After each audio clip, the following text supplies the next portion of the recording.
आज दिनांक 2 जानेवारी 2025 रोजी महामार्ग सुरक्षा पथक पोलीस महामार्ग मदत केंद्र कवठे महांकाळ आयोजित कार्यक्रम राबविण्यात आला। रस्ता सुरक्षा अभियान उपक्रम राबवण्यात आला। वाहनधारक यांनी चांगला प्रतिसाद दिला।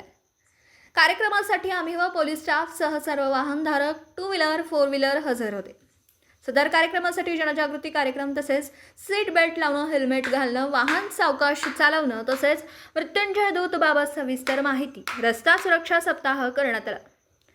सदर कार्यक्रमासाठी महामार्ग पोलीस केंद्र कवठे महांकाळ प्रभारी अधिकारी श्री कृष्ण नावले साहेब, पोलीस निरीक्षक Shani PSI Sunil Shirsat, RTO PSI Bhosale sir, Shrimati Dhanashree Vanave madam, police हवालदार सुहास पाटील, राजेंद्र झामरे, किशोर मेथे, शेखर पवार, विक्रम माने, श्रीधर शिंदे, हर्षवर्धन पाटील पोलीस स्टाफ सह उपस्थित होते।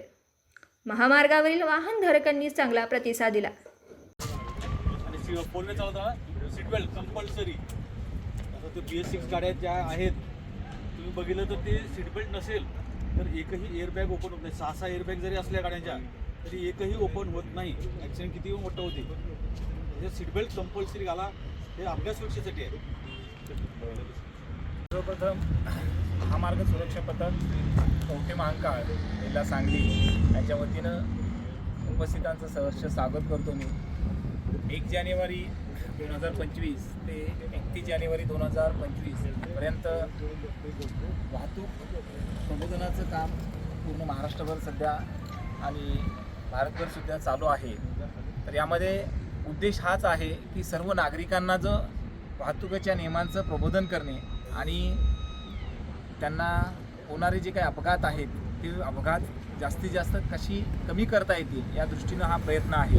त्यात प्रबोधन हे नेहमी चालू असतं, कारवाया नेहमी चालू असतात, परंतु तरीसुद्धा नागरिक जे आहेत ते स्वतःचा जीव धोक्यात करून वाहनं चालवत असतात। साधी गोष्ट आहे की आपण 2 व्हीलर जर चालवत असेल तर कंपल्सरी मागचा जो चालक आहे त्याने आणि मागे जो बसलेला व्यक्ती आहे त्याने हे हेल्मेट वापरलं पाहिजे। तुम्ही आता बरेच लोक या परिसरातले आहात, तुम्ही जे अपघात होतात 2 व्हीलरचे खास करून, तर तुम्ही पाहत असता की ज्या 2 व्हीलर चालकाने हेल्मेट घातलेला आहे तर तो किमान जरी अपघात झाला किंवा जखमी झाला तर किमान त्याचा जीव तरी वाचतो। परंतु रोडचं कन्स्ट्रक्शन जे पाहिलं तर तुम्ही सिमेंटचे रोड आहे, रोडवरती आपण पडल्यानंतर लोकाला जर इजा झाली तर त्या ठिकाणं आपल्याला वाचण्याचे जे चान्सेस आहेत ते फार कमी आहे। परंतु तुम्ही वाहन चालवताना जर हेल्मेट वापरलं तर हेल्मेट तुम्ही म्हणता बरेच ठिकाणी मार्केटला हेल्मेट उपलब्ध आहेत, परंतु त्याचा आपण काय करतो की त्याची किंमत बघतो आणि हेल्मेट घेतो। तर तसं न करता किमान ISI मार्क असलेलं हेल्मेट आपण वापरलं पाहिजे। कंपनी कोणतीही असू द्या, त्याबद्दल काही म्हणणं नाही आहे। ISI मार्क असेल तर ते चांगल्या प्रतीचं असतं आणि पूर्णपणे सर्व कसोटीवरती उतरवून त्याला मार्केटमध्ये आणलेलं असतं। त्यामुळे वापरत असताना आपण जे हेल्मेट आहे ते पूर्णपणे ISI मार्कचं असलं पाहिजे। आम्ही हे डेमोसाठी या ठिकाणी ठेवलेलं आहे। त्यानंतर बाकी जे वाहतुकीचे नियम आहेत आपण बऱ्याच लोकांना आम्ही या ठिकाणी डिस्प्लेसुद्धा केलेले आहेत। त्यातले मला वाटतं इथे उपस्थित आपण पाहिले तर बरेच पाहिलेले आहेत, पण कोणता सिग्नल कशासाठी आहे हा माहिती नसतो। तर कृपया आपण इथं आलेला आहात त्या निमित्तानं 2 मिनटं तुम्ही स्वतःच्या सुरक्षेसाठी आणि कुटुंबाच्या सुरक्षेसाठी म्हणून 2 मिनटं जर प्रत्येक चिन्हावरती नजर जरी टाकली तर बऱ्याच गोष्टीचं आपलं